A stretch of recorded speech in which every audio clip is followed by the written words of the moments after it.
Items required: Sora 250 grams,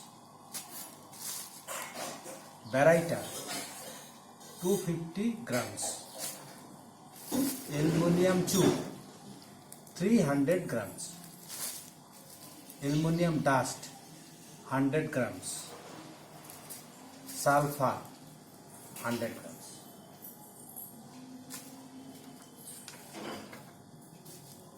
Mixed very well, and this is the mixture.